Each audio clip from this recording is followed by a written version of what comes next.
قرآن پاک سے سیکھ کر حضرت محمد مصطفیٰ صلی اللہ علیہ وآلہ وسلم کی سنت پر عمل کر کے ایک انسان حق سچ کا راستہ پا سکتا ہے،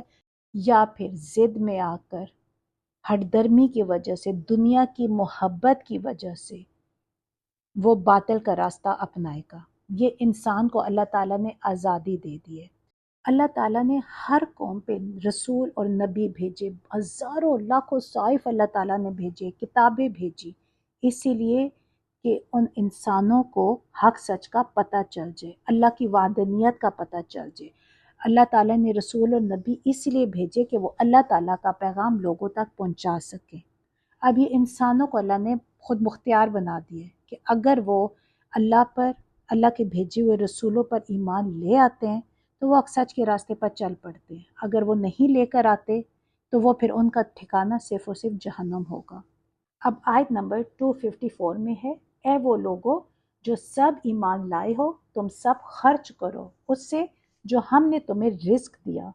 اس سے پہلے کہ آ جائے وہ دن سودے بازی نہ ہوگی اس میں، اور نہ کوئی دوستی اور نہ کوئی سفارش، اور وہ سب کفر کرنے والے ہی سب ظالم ہیں۔ اب یہاں اس آیت میں اللہ تعالیٰ غزوہ بدر کے لیے سب کو ذہنی اور نفسیاتی طور پر تیار کر رہے ہیں۔ غزوات کے لیے جہاں سرفروشی کی ضرورت ہے وہاں ظاہر مال کا خرچ کرنا بھی ضروری ہے، چنانچہ اب یہاں بڑے زوردار انداز میں انفاق مال کی طرف توجہ دلائی جا رہی ہے۔ اب یہاں اس آیت میں اللہ تعالیٰ کہہ رہے اے اہل ایمان خرچ کرو اس میں سے جو کچھ ہم نے تمہیں دیا، اس سے پہلے کہ وہ دن آ جائے جس میں کوئی خرید و فروخت نہیں ہوگی، کوئی دوستی کام نہیں آئے گی، کوئی شفاعت مفید نہیں ہوگی، اور جو انکار کرے گا وہی ظالم ہے۔ اب دیکھیں یہاں پہ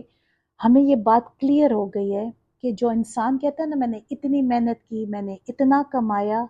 انسان کا کچھ نہیں ہے، دینے والا اللہ کی ذات ہے۔ انسان محنت کرتا ہے لیکن دیتا اللہ ہے، اگر اللہ چاہے تو انسان کو ملتا ہے، اللہ نہ چاہے تو انسان ٹکرے مار لے اسے کچھ نہیں ملے گا۔ جو اللہ تعالیٰ نے مال دیا ہوتا ہے انسان اپنی محنت کرتا ہے اسے ملتا ہے، لیکن اس میں اللہ تعالیٰ کے راستے میں خرچ کرنے سے اس مال میں برکت ہوتی ہے اور اللہ تعالیٰ پھر آخرت میں اس کا اجر بھی دیتا ہے۔ لیکن اگر وہ اس مال سے محبت کر کے اس سے اتنا عشق کرتا ہے کہ وہ اس مال کی خاطر ہی اپنی زندگی، اپنی دنیا کی ساری زندگی گزارتا ہے، اپنا سارے رشتے واسطے تعلق سب کچھ اس مال کی محبت میں وہ لٹا دیتا ہے، اس سے آخرت کی کوئی پرواہ نہیں ہوتی، وہ غریبوں کی مدد نہیں کرتا، اللہ کے راستے میں وہ خرچ نہیں کرتا، صرف وہ اپنے اوپر وہ خرچ کرتا ہے بلکہ وہ تجوریاں بھر بھر کے رکھتا ہے، تو ایسے انسان کی آخرت تباہ و برباد ہو جاتی ہے۔ اب یہاں اس آیت میں بھی اللہ تعالیٰ مسلمانوں کو ذہنی طور پر تیار کر رہا ہے کہ اب جو آگے آنے والا وقت ہے جس میں غزوات ہوں گی اس میں ہر ایک کو قربانی دینی پڑے گی، جان کی بھی اور مال کی بھی۔ پھر یہاں پہ اللہ تعالیٰ کہہ رہے ہیں کہ جو انکار کرے گا وہی ظالم ہے۔ اب یہاں کافر سے مراد اصطلاحی کافر نہیں ہے بلکہ معنوی کافر ہے، یعنی اللہ کے حکم کا انکار کرنے والے۔ جو شخص اللہ کے اس حکم انفاق کی تعمیل نہیں کرتا، وہ دیکھتا ہے کہ دین مغلوب ہے اور اس کو غالب کرنے کی جد و جہد ہو رہی ہے، اس کے کچھ تقاضے ہیں، اس کی مالی ضرورتیں ہیں اور اللہ نے اسے قدرت دی ہے کہ اس میں وہ خرچ کر سکتا ہے لیکن وہ خرچ نہیں کرتا، تو یہ ہے اصل کافر۔ اب اس آیت کو اگر ہم اپنی آج کی زندگی سے ریلیٹ کریں نا تو یہ صرف ان لوگوں کے لیے نہیں تھا، یہ ہم سب کے لیے، ایون قیامت تک کے آنے والے لوگوں کے لیے یہ اللہ تعالیٰ نے یہ حکم دے دیا ہے کہ اللہ نے جو مال دیا ہے اس مال میں جو انسان کی ضرورت کا ہے، جو ضرورت سے فارغ ہے، ضرورت سے فالتو ہے، ضرورت سے ہٹ کے، اس کو انسان اللہ کی راہ میں خرچ کرے۔ اب کیسے خرچ کر سکتا ہے؟ دیکھیے یتیموں کی مدد کر کے، بیواؤں کی مدد کر کے، ضرورت مند مساکین کی مدد کر کے۔ اب ہم آلریڈی پیچھے پڑھ چکے ہیں کہ اللہ تعالیٰ نے کیا کہا تھا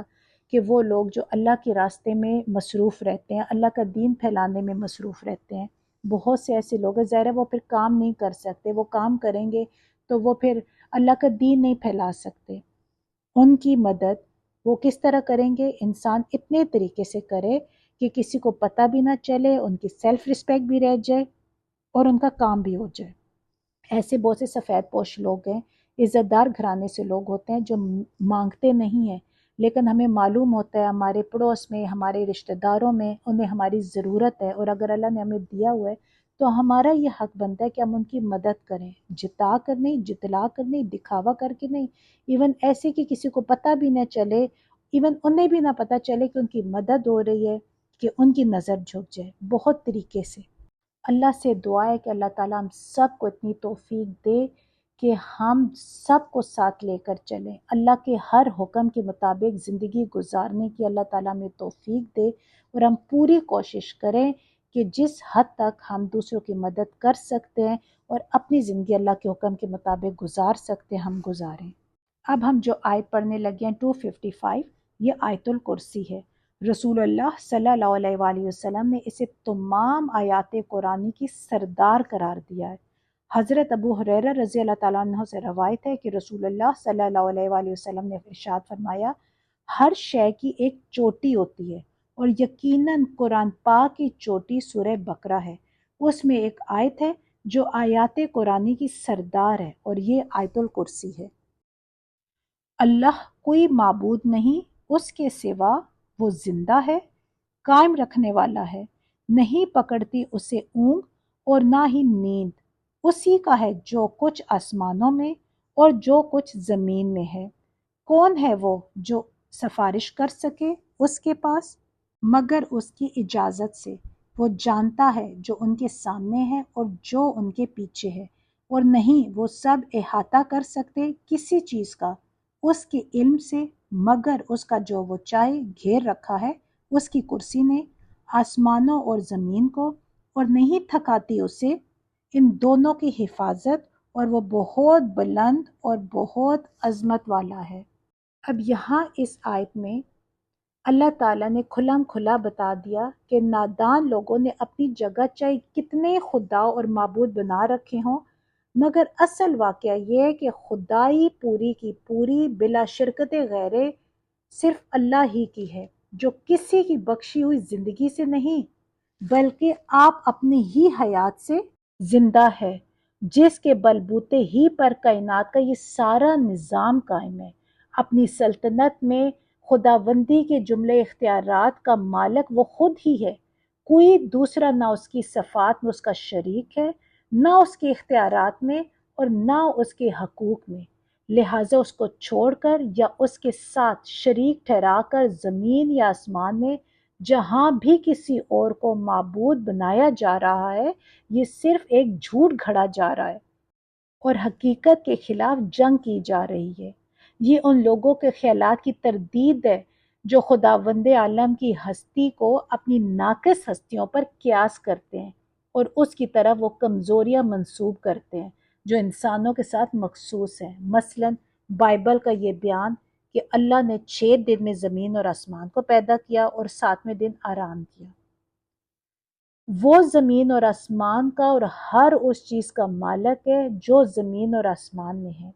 اس کی ملکیت میں، اس کی تدبیر میں اور اسی کی بادشاہی و حکمرانی میں کسی کا قطعاً بھی کوئی حصہ نہیں ہے۔ اس کے بعد کائنات میں جس دوسری ہستی کا بھی تم تصور کر سکتے ہو، وہ بہرحال اس کائنات ہی کا ایک فرد ہوگی۔ جو اس کائنات کا فرد ہے وہ اللہ کا غلام ہے، نہ کہ اس کا شریک اور ہمسر۔ اب یہاں یہ ان مشرکین کے خیالات کا ابطال ہے جو بزرگ انسانوں یا فرشتوں یا دوسری ہستیوں کے متعلق یہ گمان رکھتے ہیں کہ خدا کے ہاں ان کا بڑا زور چلتا ہے، جس بات پر اڑ بیٹھے وہ منوا کر چھوڑتے ہیں، اور جو کام چاہے خدا سے لے سکتے ہیں۔ انہیں بتایا جا رہا ہے کہ زور چلانا تو درکنار، کوئی بڑے سے بڑا پیغمبر اور کوئی مقرب ترین فرشتہ اس بادشاہ ارض سما کے دربار میں بلا اجازت زبان تک کھولنے کی جرت نہیں رکھتا۔ اس حقیقت کے اظہار سے شرک کی بنیادوں پر ایک ضرب اور لگتی ہے۔ اوپر کے فکروں میں آپ دیکھیں نا تو اللہ تعالیٰ کی غیر محدود حاکمیت اور اس کے مطلق اختیارات کا تصور پیش کر کے یہ بتایا گیا ہے کہ اس کی حکومت میں نہ تو کوئی شریک ہے اور نہ کسی کا اس کے ہاں زور چلتا ہے کہ وہ اپنی سفارشوں سے اس کے فیصلوں پر اثر انداز ہو سکے۔ اب ایک دوسری حیثیت سے یہ بتایا جا رہا ہے کہ کوئی دوسرا اس کے کام میں دخل دے کیسے سکتا ہے جبکہ کسی دوسرے کے پاس وہ علم ہی نہیں جس سے وہ نظام کائنات اور اس کی مصلحتوں کو سمجھ سکتا ہو۔ انسان ہو یا جن یا فرشتے یا دوسری مخلوقات، سب کا علم ناقص ہے اور محدود ہے۔ کائنات کی تمام حقیقتوں پر کسی کی نظر بھی محیط نہیں۔ پھر اگر کسی چھوٹے سے چھوٹے جز میں بھی کسی بندے کی آزادانہ مداخلت یا اٹل سفارش چل سکے تو سارا نظام عالم درہم برہم ہو جائے۔ نظام عالم تو دور، بندے تو خود اپنی ذاتی مصلحتوں کو بھی نہیں سمجھتے، وہ سمجھنے کے اہل ہی نہیں ہیں۔ ان کی مصلحتوں کو بھی اللہ تعالیٰ ہی پوری طرح جانتا ہے اور ان کے لیے اس کے سوا کوئی چارہ نہیں کہ اس خدا کی ہدایت اور رہنمائی پر اعتماد کرے جو علم کا اصلی سرچشمہ ہے۔ اب یہاں اس مقام پر یہ سوال بھی پیدا ہو سکتا ہے کہ اللہ تعالیٰ کی ذات اور صفات کا ذکر کس مناسبت سے آیا ہے؟ تو اس کو سمجھنے کے لیے اگر ہم پیچھے کے لیکچرز میں جائیں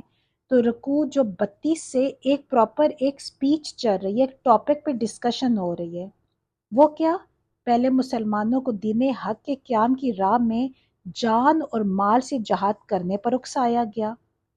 ان کمزوریوں سے بچنے کی تاکید کی گئی جن میں بنی اسرائیل مبتلا ہو گئے تھے۔ پھر اس کے بعد حقیقت سمجھائی گئی کہ فتح اور کامیابی کا مدار تعداد اور ساز و سامان کی کثرت نہیں بلکہ ایمان، صبر، ضبط اور پختگی عزم پر ہے۔ پھر جنگ کے ساتھ اللہ تعالیٰ کی جو حکمت وابستہ ہے اس کی طرف اشارہ کیا گیا، یعنی یہ کہ دنیا کا انتظام برقرار رکھنے کے لیے وہ ہمیشہ انسانوں کو ایک گروہ کو دوسرے گروہ کے ذریعے سے دفع کرتا رہتا ہے، ورنہ ایک ہی گروہ کو اگر غلبہ ملتا رہے، اقتدار ملتا رہے تو دوسروں کے لیے جینا دشوار ہو جاتا۔ پھر اس کے بعد اس شبے کو دفع کیا گیا جو ناواقف لوگوں کے دلوں میں اکثر کھٹکتا ہے۔ وہ کیا تھا؟ وہ یہ تھا کہ اگر اللہ نے اپنے پیغمبر بھیجے کہ لوگوں کے درمیان اختلافات ختم کیے جائیں تو اختلافات ختم کیوں نہیں ہوتے اور لڑائی جھگڑے کیوں ختم نہیں ہوتے؟ نعوذ باللہ کہ اللہ بے بس تھا؟ اس کے جواب میں بتایا گیا کہ اختلافات کو زور سے زبردستی روکنا، ایک نوع انسانی کو ایک خاص راستے پر زبردستی چلانا اللہ کی مشیت ہی نہیں تھا، ورنہ انسان کی اتنی کیا مجال تھی کہ وہ اللہ کے حکم کے خلاف چلتا، بلکہ اللہ نے تو انسان کو ایک امتحان کے لیے بھیجا۔ یہ انسان کا، یہ نوع انسانی کا امتحان ہے۔ اللہ نے اسے حق، سچ کا اور باطل کا راستہ بتا دیا۔ اب یہ انسان کی اپنی مرضی ہے کہ وہ کس راستے کو اپنائے۔ اب ان تمام باتوں کو کلیئر کرنے کے بعد یہاں ارشاد ہو رہا ہے کہ انسانوں کے عقائد اور نظریات اور مسالک اور مذاہب خواہ کتنے ہی مختلف ہوں، بہرحال حقیقت نفس الامری جس پر زمین اور آسمان کا نظام قائم ہے وہ یہ ہے جو اس آیت میں بیان کی گئی ہے۔ انسانوں کی غلط فہمیوں سے اس حقیقت میں ذرا برابر کوئی فرق نہیں آتا، مگر اللہ کی یہ منشا نہیں کہ اس کے ماننے پر لوگوں کو زبردستی مجبور کیا جائے۔ جو اسے مان لے گا وہ خود ہی فائدے میں رہے گا اور جو اسے منہ موڑے گا وہ اپنا نقصان خود کرے گا۔ اللہ سے دعا ہے کہ اللہ تعالی ہمیں حق اور سچ کے راستے پہ چلنے کی توفیق دے اور ہمیں صراط مستقیم پہ چلنے کی توفیق دے، آمین۔ الحمدللہ یہاں ہماری آج کی کلاس کمپلیٹ ہوئی۔ اللہ تعالیٰ سے دعا ہے کہ میرے بولنے میں، سمجھانے میں کسی قسم کی کوئی غلطی ہو گئی ہو تو اللہ تعالیٰ ہمیں معاف کرے اور اللہ تعالیٰ اسے ہمارے لیے، میرے والدین کے لیے، آپ سب کے لیے صدقہ جاریہ بنائے اور ہماری آخرت کو اچھا کرے۔ السلام علیکم ورحمۃ اللہ وبرکاتہ۔